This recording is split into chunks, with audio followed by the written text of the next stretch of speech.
Oi, senta aí, se ajeita um pouquinho e eu quero te contar. Ah, foi mal, essa é minha mãe. Ela é bem escandalosa quando vai chorar, na verdade. Enfim, eu vou te contar uma história hoje. Eu já te disse que geralmente eu acho algumas pérolas na itch.io, essa casa de jogos indies de terror, e o jogo que vamos teorizar hoje é um deles, criado para uma Game Jam, ou seja, mesmo sendo feito em provavelmente 48 horas ou menos, é um jogo muito bem feito. O Lamento da Floresta, criado por Mr. Singer, é um daqueles jogos com história enigmática que buscam muito contar sua lore através de elementos no jogo. No último vídeo que teorizamos foi exatamente isso. A história do game foi contada através de bilhetes e dessa vez essa história vai ser contada através de placas. Eu vou falar melhor sobre o jogo no final do vídeo, vamos parar de dar spoilers então e vamos começar a gameplay. Costa Rica, 1826. Com os gráficos pixelados e uma tela cheia de ruídos, se inspirando em filmes mudos lá das épocas antigas, nosso jogo começa. Logo de início vemos uma placa no chão e indicava nada mais que os controles do game. Andando mais um pouco pra frente, vemos outra placa, dessa vez um pouco diferente. Eu ainda ouço lamentando durante noites tranquilas. Ok, meio estranho e sem contexto, mas nós continuamos mais um pouco adiante até um moço, uma espécie de fazendeiro, nos parar, puxando uma conversa estranha. Basicamente ele nos chama perguntando se estávamos perdidos por estarmos ali sozinhos na chuva e a gente responde que estava voltando para casa, pô, normal né? Só que o fazendeiro avisa que ocorreu um deslizamento de terra e o caminho principal estava bloqueado por esse motivo. Sendo assim, ele diz que vai cuidar de algumas coisas, mas que era para esperarmos ele na sua casa e depois ele mostraria um caminho alternativo. Só que não era para cruzar a ponte porque era muito perigoso. Eu achei a ênfase em não cruzar a ponte bem pertinente, mas eu sou a porra de uma criancinha que vai fazer sempre o contrário do que me pediram. Fora que ficar na casa de um fazendeiro desconhecido não era lá a melhor opção que um garoto na situação que eu tava poderia ter, né? De qualquer forma, o fazendeiro vai embora e nós andamos até sua casa, que era simples. Tinha uma cama, uma pequena mesa e uma outra placa rodeada por velas. Não encare por muito tempo. Não chegue muito perto. Não vire de costas pra ela. Ok, eu vou ignorar isso por enquanto, mas já é interessante começar a pensar em quem seria ela e por que de todas essas instruções estranhas. Logo após lermos essa placa, um barulho é ouvido e percebemos que as tábuas de madeira que prendiam a ponte haviam caído. Sendo assim, a gente atravessa a mesma até chegar a outra placa. Isso começou aqui, isso termina aqui. Com uma das cercas da ponte caídas ali do lado, eu acho que fica bem claro o que a gente precisa fazer. Morte. É o que eu buscava. Bizarro, no mínimo. Bom, algo interessante que acontece depois da gente morrer ali é que ao invés do jogo reiniciar do zero, como outros jogos fariam, a gente realmente volta pra floresta inicial, porém com algumas alterações no mapa, e vocês vão ver isso se repetindo pelas outras vezes. Por exemplo, com essa cruz, que ao encararmos nos dá uma frase. Eles dizem que isso é um pecado, e pecadores se merecem. Beleza então, né? As outras duas placas do início continuavam com as mesmas frases e o fazendeiro nos chama novamente, perguntando o que estávamos fazendo ali sozinhos. Só que ao invés da gente responder com só uma alternativa de resposta, que seria estamos voltando pra casa, aparece uma outra, estou ocupado. E é exatamente isso que eu respondo, e o fazendeiro só aceita e vai embora, reclamando das crianças de hoje em dia. É velho, né? As coisas no quarto dele continuavam as mesmas, assim como as coisas na ponte que cruzamos sem problemas, e sem nos jogarmos de lá sem dó nem piedade dessa vez. Então a gente chega numa nova área, um novo caminho na floresta. Já olhando pra trás, vemos outra placa. Eles dizem que ela é torturada pelo arrependimento. E mais na frente, outra caída no chão. Eles dizem que ela afogou seus filhos. No caso aqui, a tradução correta seria prole, que é um conjunto de filhos de um indivíduo. Levando em consideração isso, eu resolvi trocar a tradução para filhos mesmo. Acredito que fique mais fácil de entender, mas para um pouquinho aí. Bizarro, né, manos? Enfim, a gente continua andando e...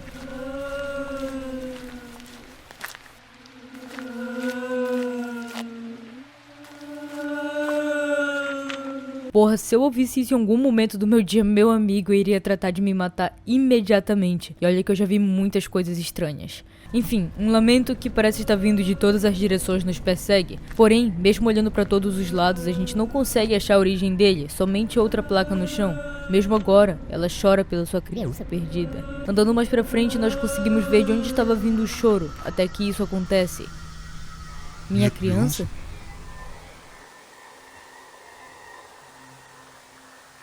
Você é minha criança? Eu não sou. Onde está minha criança?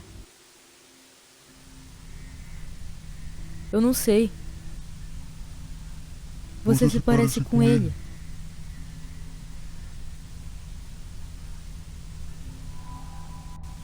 Venha comigo, minha criança. Fica longe.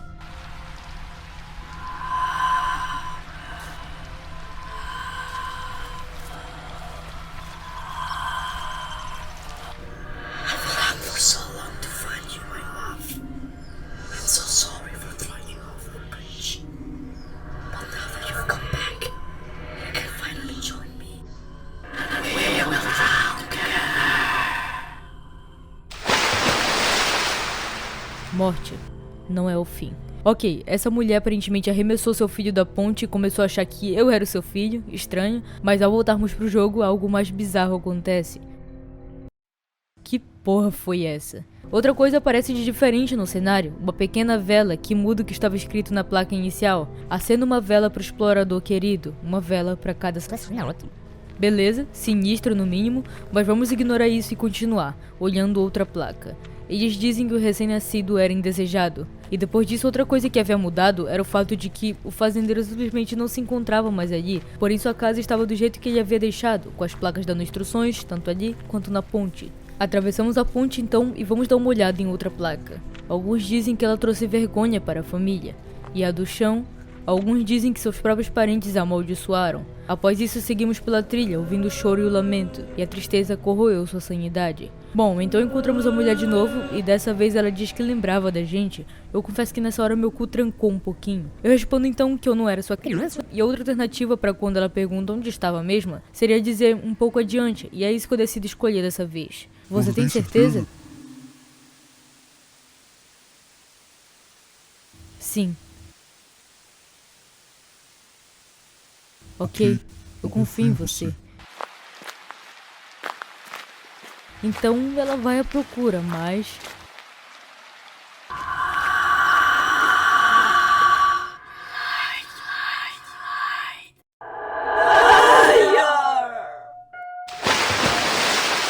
Certo, outra morte, eu acho que convencer essa mulher não vai ser uma tarefa tão fácil.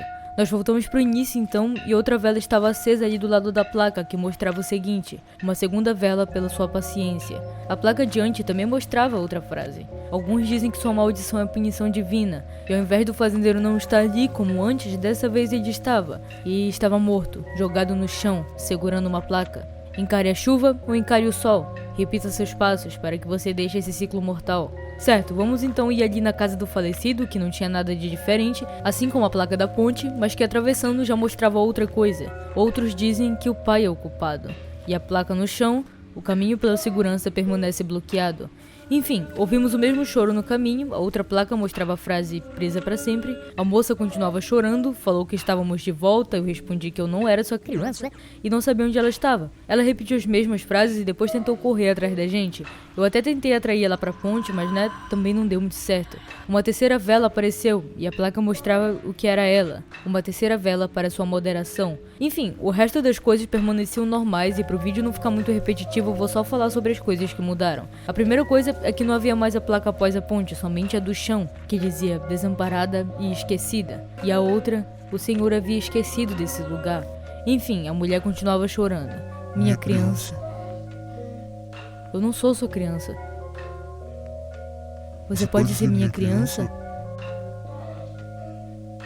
Não. Eu te imploro, venha pra mim, minha criança.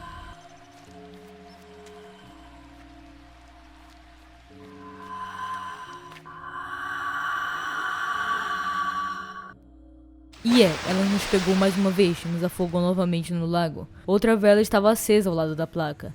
Uma quarta vela pela sua persistência.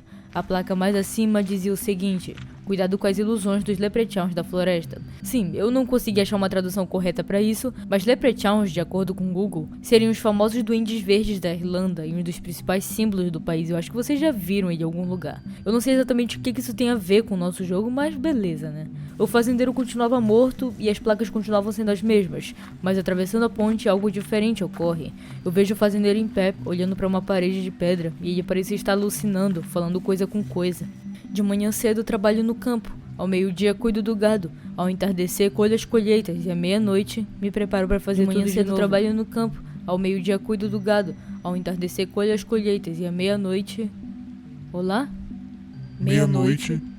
E então tudo de repente fica escuro, com um barulho estranho nos seguindo a cada passo que dávamos, com sussurros nos atazanando e frases como "nem mesmo a morte é uma escapatória", escritas nas placas aí de perto.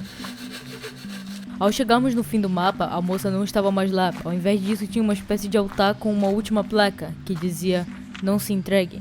E ao olharmos para trás, "por que você insiste em me rejeitar?" Eu quero ir para casa. A floresta pode ser sua nova casa, mas a minha família... Esqueça eles irão apenas trair você. Eu amo eles. Eu pensei que amava eles também, mas eles me descartaram, sem misericórdia. Você poderia ficar ao meu lado, e nós finalmente seríamos felizes, minha criança. Mas eu não sou sua criança.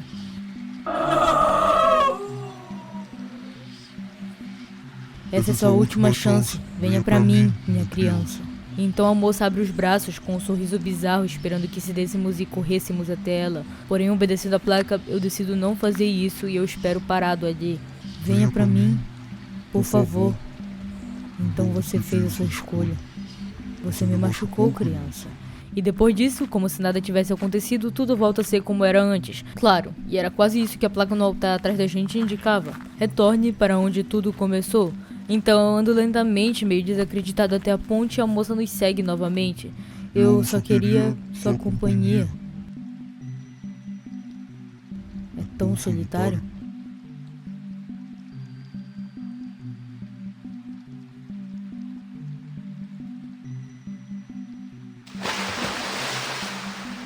E em seguida, ela vai de base. Eu acho que assim nós encerramos esse ciclo maldito. Depois disso eu corri até não aguentar mais as dores no meu pé e no meu peito. Não suportava a ideia de enfrentá-la novamente, então eu me movi com a visão voltada para o chão, tentando ao máximo não tropeçar e cair. Antes que eu percebesse, eu estava no meio da floresta, desesperadamente perdido. Eu estava sozinho, perseguido por aqueles malditos leprechauns e uma criatura muito mais perigosa. O que aconteceu então? Isso, meu querido neto, é uma história para outra hora. Está ficando tarde agora. Então, tudo isso que estávamos jogando eram as lembranças que um avô estava contando ao neto no dia que ele foi enganado por leprechauns, que, como eu já disse, são essas criaturas pequenas e uma criatura muito pior. Bom, caso você não tenha notado, esse jogo é como se fosse uma reimaginação de uma lenda chamada A Chorona, uma lenda bem famosa do México. Na lenda original, a mulher chamada Maria se casa com um homem que sua família não aprovava, foge com ele e tem 2 filhos. Porém, ao descobrir que ele havia traído, ela pega seus 2 filhos no acesso de raiva e os arremessa no mar. Depois, tendo morrido por depressão pela morte de seus filhos, ela assombra as crianças da região querendo substituir a sua prole. Desse caso, dá pra montar uma teoria com, obviamente, essa criatura sendo a Chorona, o fazendeiro sendo aquele seu marido que morava ali pela região, e a mulher tentando raptar o garoto pra servir como seu filho. Ela acabou percebendo que não havia nada mais que pudesse fazer e acabou indo de base. É como se fosse uma maldição, agora uma maldição quebrada. Esse jogo, ele é simplesmente muito bom. Com várias escolhas alternativas e aparições aleatórias e estranhas, você pode conseguir explorar ele e ver todas as coisas que você pode fazer. Inclusive, se você esperar pelo fazendeiro depois de muito tempo mesmo e obedecer ele realmente volta e te leva para um lugar alternativo, um lugar seguro, dando um final mais do que bom. O jogo funciona a partir de ciclos, onde o jogador se vê preso, já que ele sabia exatamente como e o que responder. Eu acredito que, dando um fim na Chorona depois, ele acabou tanto com o sofrimento dela, quanto dele estando preso nesse loop. Mas foi pura sorte de ter escapado. Enfim, eu gostei muito desse game e espero que vocês tenham gostado também. Obrigado por ver até aqui e até mais, homies.